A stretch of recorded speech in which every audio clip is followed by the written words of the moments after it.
Yoshinori Osumi ये एक जापानी साइंटिस्ट है जिनको 2016 में नोबेल प्राइज दिया गया था। जानते हैं क्यों? क्योंकि इन्होंने ऑटोफेजी के बारे में बताया था। एक ऐसी प्रक्रिया होती है जिसमें हमारा शरीर जो है वो अपने डैमेज सेल या खराब सेल्स को खुद ही खत्म कर देता है, जिससे हमारी उम्र लंबी हो सकती है। हम बहुत सारी बीमारियां जैसे कि डायबिटीज, हार्ट डिजीज, कोलेस्ट्रॉल जैसी प्रॉब्लम से बच सकते हैं। इसके साथ साथ समय से पहले बूढ़े होने से भी बच सकते हैं। पर क्या आप जानते हैं ये जो ऑटोफेजी है इसको एक्टिवेट कैसे करते हैं हमारी बॉडी में? उसके लिए लगती है कैलोरी रिस्ट्रिक्शन या फास्टिंग, जिसके बारे में मैंने एक शॉर्ट में एक्सप्लेन किया था। उस वीडियो में मैंने बताया था कि कैसे कैलोरी रिस्ट्रिक्शन से आप ऑटोफेजी को एक्टिवेट कर सकते हैं और अपनी उम्र को लंबा रख सकते हैं। उस वीडियो को आपने बहुत पसंद किया और आप में से कई लोगों ने कमेंट सेक्शन पे उसको डिटेल में एक्सप्लेन करने के बारे में भी रिक्वेस्ट की। तो लीजिए हम आ गए डिटेल में कैलोरी रिस्ट्रिक्शन को समझने के लिए। थोड़ा वक्त लगा क्योंकि काफी सारा डेटा हमको देखना पड़ा, काफी सारे medical journals, articles, research papers, उन सबको छानना पड़ा, उसमें से काम की चीजें निकालनी पड़ी, उनको एनालाइज करना पड़ा, आपके लिए एक कंटेंट बनाना पड़ा जो कॉम्प्रहेंसिव है। अब इतना रिसर्च करना है तो टाइम तो लगेगा, कॉम्प्रोमाइज तो नहीं कर सकते कंटेंट बनाने में, इसीलिए एक डिटेल वीडियो आपके लिए लेकर आई हूँ। खैर, देर आए दुरुस्त आए। वीडियो में मैंने कैलोरी रिस्ट्रिक्शन से जुड़ी सारी इन्फॉर्मेशन दी है, जैसे कि कैलोरी रिस्ट्रिक्शन होता क्या है, किस तरह से किया जाता है, उसके क्या बेनिफिट्स होते हैं, कि उनको नहीं करना चाहिए, या साइड इफेक्ट्स हो सकते हैं जिसके बारे में आपको मालूम होना चाहिए और आपको सावधानी बरतनी चाहिए। और साथ में वीडियो के अंत में क्वेश्चन आंसर सेगमेंट है जिसमें आप लोगों ने फास्टिंग से रिलेटेड जो क्वेश्चंस पूछे थे उसके आंसर भी हैं। तो वीडियो को अंत तक ध्यान से देखते रहिएगा। देखिए, कैलोरी रिस्ट्रिक्शन है दो धारी तलवार की तरह है। अगर आप सही तरह से यूज करोगे तो इससे आप अपने सेहत को बहुत अच्छा कर सकते हो, एक्सपोनेंशियली बढ़ा सकते हो। पर अगर इसमें आपने गलती की, आधी जानकारी लेके आपने इसको फॉलो करने की कोशिश की, तो आपको बहुत बड़ी मुसीबत भी उठानी पड़ सकती है। एक छोटी सी स्टोरी सुनाती हूँ आपको। मेरी एक पेशेंट थी रचना, उन्होंने कहीं से तो सुना कि फास्टिंग करने से उनका वेट लॉस हो सकता है। तो उन्होंने इधर देखा ना उधर देखा, बस फास्टिंग शुरू कर दी। 4 महीने फास्टिंग करते करते उन्होंने लगभग 18 किलो वजन कम कर लिया। पर इस ड्यूरेशन में वो अक्सर थका हुआ फील करती थी। हर दूसरे तीसरे दिन उनको सर दर्द बना रहता था। थोड़े थोड़े काम करने में उनको दम लगता था, वो एकदम थक जाती थी, उनको नींद भी ठीक से नहीं आती थी और एक दो बार तो वो काम करते करते चक्कर खा के गिर भी गई। जब हमारे पास आई, हमने ब्लड टेस्ट कराए, तब समझ में आया कि वो बहुत न्यूट्रिशनली डेफिशिएंट हो गई हैं। Vitamin B12, iron, folic acid सब कम हो गया था। तो सेहत बढ़ाने के लिए जो काम कर रही थी उससे सेहत और खराब हो गई। तो आप अपने साथ ऐसा ना करें, कैलोरी रिस्ट्रिक्शन को पहले पूरी तरह समझें और फिर उसको फॉलो करना शुरू करें, आपको बहुत फायदा होगा। इस वीडियो को बनाने के लिए हमने जो इतनी रिसर्च की है, अगर आपको पसंद आएगी तो प्लीज उसको लाइक जरूर कीजिएगा, क्योंकि ऐसे ही तो हमें मालूम चलेगा कि आपको ये वीडियोस पसंद आ रहे हैं और आप इस तरह के और हेल्थ इन्फॉर्मेटिव वीडियो चाहते हैं। साथ ही साथ लोगों के साथ शेयर भी कीजिए और इसके साथ साथ ऐसे यूजफुल हेल्थ इन्फॉर्मेशन के लिए माय एक्सपर्ट डॉक्टर को सब्सक्राइब भी कर लीजिए। तो चलिए वीडियो को शुरू करते हैं, देखते हैं कैलोरी रिस्ट्रिक्शन से जुड़ी सारी जानकारियां। तो चलिए सबसे पहले हम ये समझते हैं कैलोरी क्या होती है। अब कैलोरी रिस्ट्रिक्शन समझना है तो कैलोरी को समझना पड़ेगा ना पहले। तो जो भी हम खाना खाते हैं उसमें होता है कार्बोहाइड्रेट। अब ये कार्बोहाइड्रेट टूट के सिंपल शुगर में या ग्लूकोज में कन्वर्ट होता है। ये ग्लूकोज जो होती है ये आपके ब्लड में घूमती रहती है। अब पैंक्रियास को मालूम चलता है कि ब्लड में ग्लूकोज आ गया है, तो वो उस ग्लूकोज के हिसाब से अपने अंदर से इंसुलिन छोड़ता है। ये जो इंसुलिन है इसका एकमात्र काम होता है आपके ब्लड में जो शुगर घूम रही है उसको सेल्स के अंदर घुसा देना।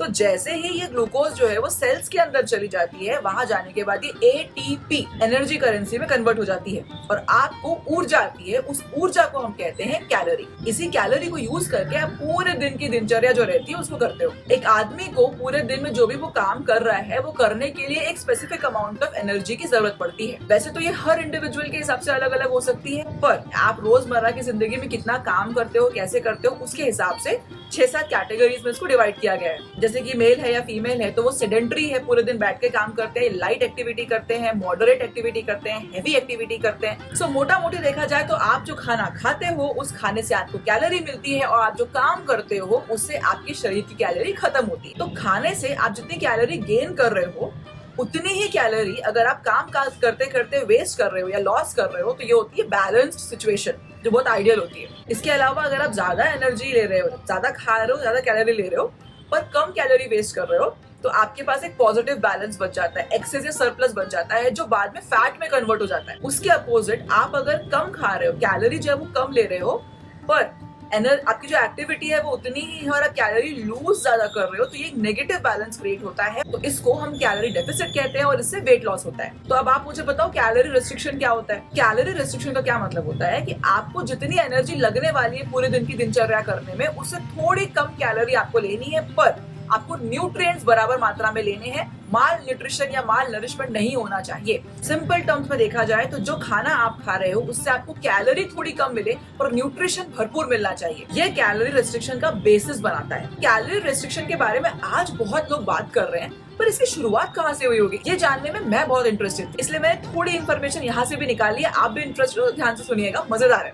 तो 1930 में कॉर्नेल यूनिवर्सिटी में क्लाइव मैके और उनके कलीग्स, साइंटिस्ट थे, इन्होंने मिलकर चूहों पर कुछ एक्सपेरिमेंट किया था। तो इस एक्सपेरिमेंट में उन्होंने देखा कि जब उन्होंने चूहों को एक उनकी डेली रिक्वायरमेंट से थोड़ी कम क्वांटिटी में कैलोरी दी तो उनकी लाइफ स्पैन जो है वो 30% से बढ़ गई। तो साइंटिफिकली कैलोरी रिस्ट्रिक्शन को प्रूव करने के लिए पहला एक्सपेरिमेंट था। इसके बाद चूहों पे, वॉर्म्स पे, बाकी मैमल्स पे, अलग जानवरों में भी एक्सपेरिमेंट किए गए जहां पर उनको सिमिलर रिजल्ट्स मिले। दुनिया भर के साइंटिस्ट इस बारे में चर्चा करने लगे। लगभग उसी समय पर ब्लू जोन कॉन्सेप्ट जो है ये भी इंट्रोड्यूस किया गया। तो इसमें बताया गया था पूरी दुनिया में कुछ ऐसे स्पॉट्स हैं जहां पर लोग बहुत लंबी जिंदगी जीते हैं। उसको जब स्टडी किया गया तो उसमें से भी कम खाने वाला जो एक नोशन था ये निकल के आया। तो साइंटिस्ट्स ने जो लैब में एक्सपेरिमेंट किए थे और जो रियल लाइफ में उनको डेटा मिल रहा था उसको कोलैबोरेट करके देखा तो उनको समझ में आया कैलोरी रिस्ट्रिक्शन एक रियलिटी हो सकती है। इसीलिए इसको बेसिस बना के ह्यूमन ट्रायल्स किए गए। तो ह्यूमन ट्रायल्स में दो बड़ी स्टडी की गई जो बेस बनाती है कैलोरी रिस्ट्रिक्शन और उससे होने वाले पूरे पॉजिटिव इफेक्ट्स के बारे में। तो एक थी कैलोरी स्टडी और दूसरी थी बायोस्फीयर 2 स्टडी जो लगभग 1993 के आसपास की गई थी। तो इन दोनों स्टडी से हमको मालूम चला कि कैलोरी रिस्ट्रिक्शन से उम्र तो लंबी होती है, साथ ही साथ एजिंग जो है वो स्लो हो जाती है और इसके साथ साथ काफी सारे और बेनिफिट्स भी मिलते हैं ह्यूमन बॉडी को जो इस स्टडी से मालूम चले। चलिए एक बार बेनिफिट्स पे भी नजर डाल लेते हैं। आखिरकार जो चीज फायदा करती है वही तो हम फॉलो करते हैं। तो इन स्टडी से हमें मालूम चला कि अगर हम कैलोरी रिस्ट्रिक्शन को सही तरीके से करते हैं तो इंसुलिन सेंसिटिविटी हमारी बढ़ सकती है, तो डायबिटीज होने का रिस्क कम हो जाएगा।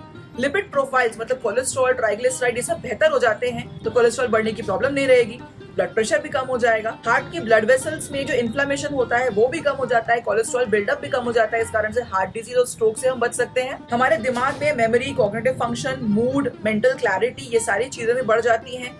अल्जीमर, डिमेंशिया इस तरह की डिजीज होने का रिस्क कम हो जाता है। इससे सस्टेनेबल वेट लॉस होता है, बीएमआई भी कम रहती है और फैट लॉस भी होता है। तो देखिए मैंने वर्ड यूज किया है सस्टेनेबल वेट लॉस। तो अगर आप ध्यान दोगे तो यहाँ पर सस्टेनेबल वेट लॉस इस शब्द पर बहुत एम्फेसिस डाला गया है। क्यों?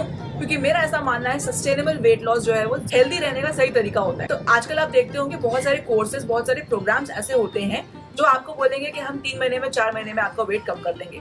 प्रॉब्लम ये है कि आप उसको अग्री करते हो, आप 3-4 महीने एकदम एक्सट्रीम डाइट करते हो, एक्सरसाइज करते हो, आपका वेट लॉस भी कम होता है, पर उसके बाद जैसे ही आप ये सारी चीजें करना छोड़ देते हो आपका शरीर वापस फूलने लगता है। और आपका शरीर को रबर बैंड नहीं है कि आपने आज खींचा, कल सिकोड़ दिया, वापस खींचा, सिकोड़ दिया, इससे आपको नुकसान होगा। मैंने अपने एक वीडियो में बताया भी है कि कई बार उससे गॉल स्टोन जैसा रिस्क भी हो सकता है, आपको मेटाबॉलिज्म भी बहुत ज्यादा हैम्पर हो सकता है, इलेक्ट्रोलाइट इम्बैलेंस हो सकता है, इवन आईसीयू में एडमिट होने वाली कंडीशंस भी डेवलप हो सकती है, टीबी का रिस्क भी बढ़ सकता है। इसीलिए ऐसे 3-4 महीने के प्रोग्राम्स पे फोकस मत करें, आप long term sustainable weight loss को फोकस करें, ऐसी एक्टिविटीज करें, ऐसे रूटीन अपनाएं जो आप लाइफ लॉन्ग कर सकते हो।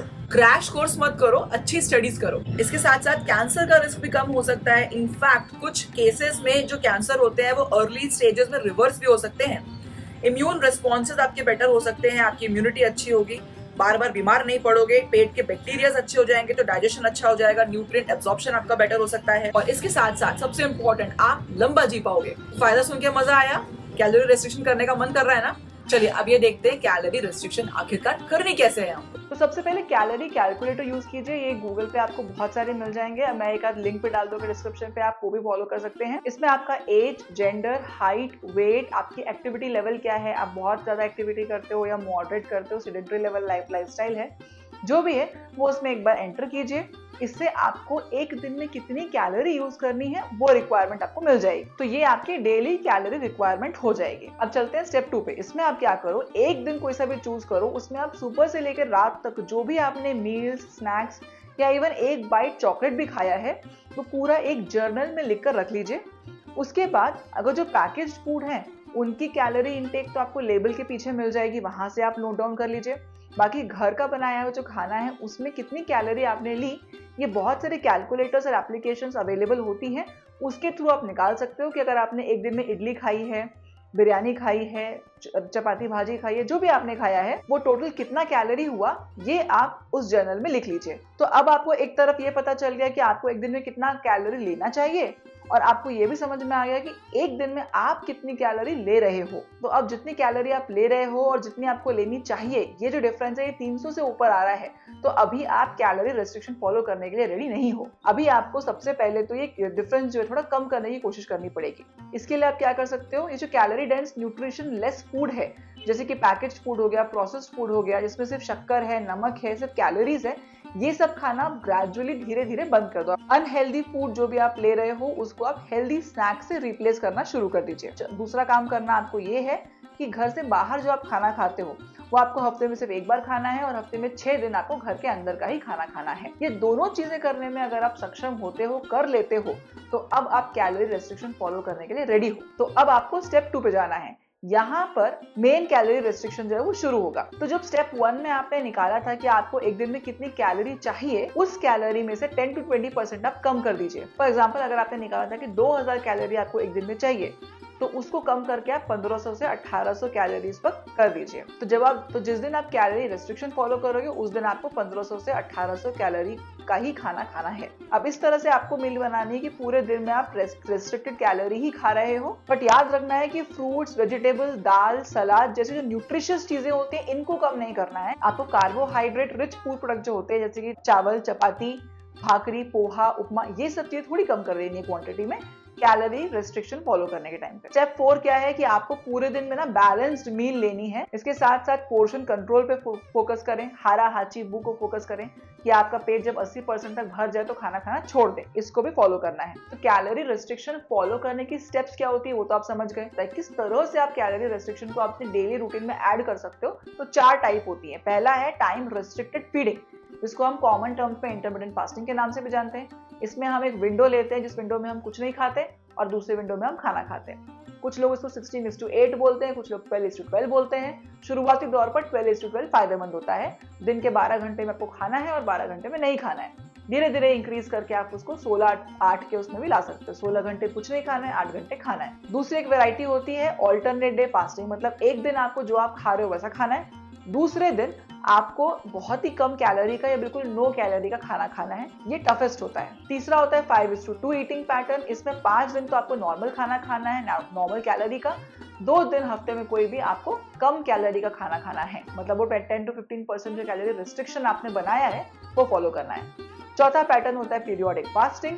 इसमें आपको पूरे महीने में सिर्फ 4 से 5 दिन या 7 दिन ऐसे पकड़ने हैं जिसमें आपको कैलोरी रिस्ट्रिक्शन फॉलो करना है। महीने के बाकी 21 दिन से 25 दिन तक आप नॉर्मल कैलोरी का खाना खा सकते हो। तो इन चारों में से कोई भी एक पैटर्न आप पकड़ के शुरुआत कर सकते हो।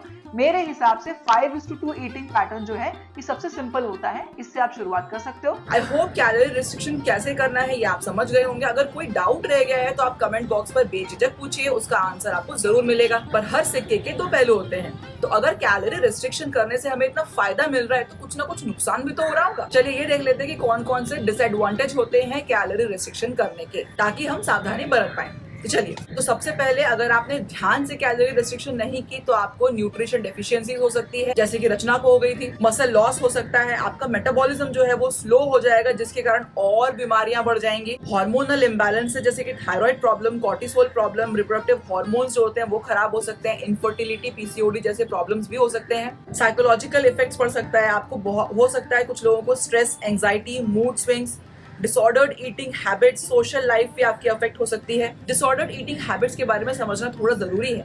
कई बार क्या होता है, लोग कम खाने को अपनी बॉडी इमेज से जोड़ लेते हैं और फिर उनको ऐसा लगने लगता है कि अगर वो थोड़ा भी ज्यादा खाएंगे तो हो सकता है उनका वजन बढ़ जाए। इस कारण से वो कई बार एकदम अपने आप को एक्सट्रीम एनर्जी डेफिसिट स्टेट पर ले जाते हैं, जिससे हमारी बॉडी पे बहुत नुकसान पहुंचता है और ये एक मेंटल कंडीशन होती है। इसीलिए अपनी बॉडी इमेज को, आप कैसे दिखते हो, उसको फोकस बनाकर कैलोरी रेस्ट्रिक्शन या फास्टिंग पर फोकस न करें, ताकि इस तरह के साइड इफेक्ट से आप बच पाएं। इसके साथ साथ नींद आने में भी कई लोगों को तकलीफ होती है। फिजिकल परफॉर्मेंस आपकी बहुत डिटीरियोरेट हो सकती है, आपकी इम्यूनिटी कम हो सकती है, उस कारण से बार बार आपको इन्फेक्शन हो सकता है और जो हेल्थ अच्छी रखने के लिए आप इतना सब कुछ कर रहे हो वो हेल्थ और खराब हो सकती है। कई बार लोगों को ऐसा होता है कि कैलोरी रेस्ट्रिक्शन को शुरू तो करते हैं, पूरे जोश से शुरू करते हैं, बट क्योंकि उन्होंने एक्सट्रीम शुरू कर लिया है इस कारण से वो अपने रूटीन से स्टिक करके नहीं रह पाते, बीच में ही छोड़ देते हैं और फिर उससे बहुत सारा वेट गेन हो जाता है और लास्ट आपकी मेमोरी पर भी इससे असर पड़ सकता है, आपका फोकस कॉन्सेंट्रेशन खराब हो सकता है, पूरा ध्यान अगर आपका इसी पे रहेगा कि मुझे भूख लग रही है तो आप काम कैसे करोगे। पर डिसएडवांटेज है, इसका मतलब ये नहीं कि हमें कैलोरी रेस्ट्रिक्शन करना नहीं है। तो हमें कुछ चीजों का ध्यान रखना है जब हमें कैलोरी रेस्ट्रिक्शन करनी है। तो वो कौन कौन सी चीजें हैं? सबसे पहला आपको इंश्योर करना है कि आपको ऐसी चीजें खानी है जिससे आपकी कैलोरी तो कम जाए आपके शरीर में, पर न्यूट्रिएंट्स आपको अच्छे से मिले। तो आपको थोड़ा चार्टिंग करनी पड़ेगी कि आप फाइबर बराबर ले रहे हो कि नहीं, प्रोटीन ठीक से ले रहे हो कि नहीं, सारे न्यूट्रिएंट्स, विटामिन, मिनरल्स बराबर आ रहे हैं कि नहीं, ये सब का थोड़ा आपको ध्यान रखना पड़ेगा। एक्सट्रीम कैलोरी कट न करें, पहले आप मॉडरेटली ही अपना कैलोरी रेस्ट्रिक्शन करें, अपनी कैलोरी इनटेक को कम करें। दूसरा, अगर आपको लगातार ऐसा लग रहा है कि आपको थका हुआ फील हो रहा है, बॉडी में बहुत थकावट है, आपको चक्कर आ रहे हैं, हेडेक हो रहा है, तो ऐसे टाइम पर कैलोरी रेस्ट्रिक्शन को कुछ दिन के लिए पोस्टपोन कर दीजिए और फिर वापस शुरुआत कीजिए। तीसरा, हमेशा ध्यान दें कि आपकी प्रोटीन इंटेक बिल्कुल भी कम ना हो पाए। स्पेसिफिकली अगर आप वेजिटेरियन हो तो आपको बहुत ध्यान देना पड़ेगा कि आपका प्रोटीन इंटेक अच्छा है कि नहीं। आपको हमेशा ध्यान रखना है कि आपके शरीर में पानी की कमी बिल्कुल नहीं होनी चाहिए, क्योंकि आपकी बॉडी जो है वो अब फैट बर्न की स्टेज में जाएगी जहां उसको हाइड्रेशन लगेगा। आपके हेल्थ को रेगुलरली मॉनिटर करते रहें, आपका ब्लड प्रेशर, शुगर लेवल कैसा है, कोलेस्ट्रॉल कैसा है। जो बेसिक ब्लड टेस्ट होते हैं ये रेगुलर बेसिस पे हर 2 महीने में, 3 महीने में एक बार करते रहें और किसी डॉक्टर की या एक्सपर्ट की गाइडेंस में ही ये सारी चीजें आप करें। कैलोरी रेस्ट्रिक्शन के साथ साथ रेजिस्टेंस ट्रेनिंग भी बहुत जरूरी है, बट लिमिट में करें। साइकोलॉजिकल इफेक्ट्स के लिए बिल्कुल सावधान रहें। अगर आपको लग रहा है कि आप छोटी छोटी बातों से अफेक्ट हो रहे हो, आपको मूड स्विंग हो रहा है, डिप्रेशन फील हो रहा है, कहीं किसी पार्टीज वगैरह में जाना नहीं चाह रहे हो, अकेलेपन का एहसास हो रहा है आपको, तो आपको सावधान हो जाना चाहिए और कैलोरी रेस्ट्रिक्शन को वहां पर रोक देना चाहिए। आपकी मील्स को आप बराबर प्लान करो। अभी क्या होता है, हमको जो मन में आता है, जो फ्रिज में मिलता है, हम बना के खा लेते हैं, बट आपको ये ध्यान देना पड़ेगा कि जब आप कैलोरी रेस्ट्रिक्शन फॉलो कर रहे हो तो आप क्या खा रहे हो, कैसे खा रहे हो, कितना खा रहे हो, कब खा रहे हो, ये सब आपको प्लान करना पड़ेगा। तो आपको एक मील का जर्नल बनाना पड़ेगा जिसमें आप डेली की आपका जो इंटेक है, जो भी है, वो लिख के रखोगे। 1-2 महीने बाद आपको एक अच्छा खासा रूटीन, एक पैटर्न मिल जाएगा जिसको आप फॉलो कर पाओगे और आपके लिए आगे की जर्नी जो है वो आसान हो जाएगी। चलिए अब लास्ट टॉपिक पे आते हैं। अब ये देख लेते हैं कि किन लोगों को कैलोरी रेस्ट्रिक्शन नहीं करना चाहिए। जैसे मैंने पहले बताया, कैलोरी रेस्ट्रिक्शन हर किसी के लिए आसान नहीं हो सकती है, ये कंडीशन टू कंडीशन वेरी करती है। तो इस लिस्ट में मैं जो भी कंडीशन मेंशन करने वाली हूँ, अगर आपको उनमें से कोई है तो मैं डिस्करेज नहीं कर रही हूँ, आप फिर भी ट्राई कर सकते हैं, बट किसी न किसी डॉक्टर या मेडिकल एक्सपर्ट की गाइडेंस में ही फॉलो करें। तो सबसे पहले जो बच्चे हैं, एडोलेसेंट एज ग्रुप में हैं, उनको कैलोरी रेस्ट्रिक्शन फॉलो नहीं करना चाहिए। दूसरा, प्रेगनेंसी में या ब्रेस्ट फीडिंग अगर आप कर रहे हैं तो बिल्कुल भी कैलोरी रेस्ट्रिक्शन फॉलो मत करें। तीसरा, अगर आपकी उम्र बहुत ज्यादा है और आपने पहले कभी कैलोरी रेस्ट्रिक्शन नहीं किया है तो आप अब ट्राई न करें। अगर आपको ईटिंग डिसऑर्डर है तो आप भी कैलोरी रेस्ट्रिक्शन को ट्राई न करें, आपकी कंडीशन और वर्सन हो सकती है। एथलीट्स हैं या हाई एक्टिविटी ग्रुप के लोग हैं, मतलब जो बहुत ज्यादा फिजिकल एक्टिविटी करते हैं, एफर्ट डालते हैं, उनको भी कैलोरी रेस्ट्रिक्शन फॉलो नहीं करनी चाहिए। कुछ मेडिकल कंडीशंस होती हैं जैसे कि diabetes, heart disease, thyroid problem है, क्रॉनिक इलनेसेस है, ऐसी कंडीशन में भी कैलोरी रेस्ट्रिक्शन बिना गाइडेंस के फॉलो न करें। इसके साथ साथ अगर आपको मेंटल हेल्थ की प्रॉब्लम रही है, आपने ट्रीटमेंट लिया है, तो प्लीज वो भी आप ट्राई ना करें। औरतों में अगर इरेगुलर मेंसेस हैं, पीरियड्स बराबर नहीं आते हैं, तो कैलोरी रेस्ट्रिक्शन आपके लिए नुकसान कर सकता है। तो चलिए अब क्वेश्चन आंसर सेगमेंट पे आ जाते हैं। आप में से कुछ लोगों ने कुछ सवाल पूछे थे, 2-4 सवाल हैं, वो फटफट से मैं ले लेती हूँ। तो पहला सवाल है, फास्टिंग के दौरान हम क्या चीजें खा सकते हैं। तो वैसे फास्टिंग का मतलब होता है कि आप कुछ न खाओ, पर अगर आप 16 घंटे वाली फास्टिंग कर रहे हो या तो फिर 24 आवर्स वाली फास्टिंग कर रहे हो, तो उस कंडीशन में ऐसी चीजें आप ले सकते हो जिनमें कैलोरी नहीं है, जिसमें 0 कैलोरी होती है। सबसे अच्छा तो होता है पानी। उसके अलावा आप जितनी भी हर्बल टीज रहती है वो ले सकते हो। आप ब्लैक कॉफी या ब्लैक टी ले सकते हो। आपको स्क्रीन पे अभी एक लिस्ट दिख रही होगी पूरी, इस लिस्ट को आप नोट डाउन करके रख लीजिए या फिर यहाँ पर पॉज करके स्क्रीनशॉट लेके रख लीजिए। इनमें से कोई भी चीज आप फास्टिंग विंडो में ले सकते हो। दूसरा क्वेश्चन था, फास्टिंग में भूख लगे तो पोस्टपोन कैसे करें। बहुत इंटरेस्टिंग सवाल है। कई लोगों को ये प्रॉब्लम होती है कि वो फास्टिंग लंबे टाइम तक नहीं कर पाते हैं। ऐसे में सबसे पहले मैं आपको ये सजेस्ट करूंगी कि जैसे मैंने पहला बताया है, एकदम से एक्सट्रीम 16:8 की फास्टिंग शुरू न करें, 12-12 घंटे वाली करें, धीरे धीरे बढ़ा के आप विंडो बढ़ा सकते हैं, आपकी बॉडी को एडजस्टमेंट का टाइम मिल जाएगा। दूसरा, फिर भी अगर फास्टिंग की विंडो में आपको भूख लग रही है तो 0 कैलोरी वाली जो चीजें हैं ये आप खा सकते हो।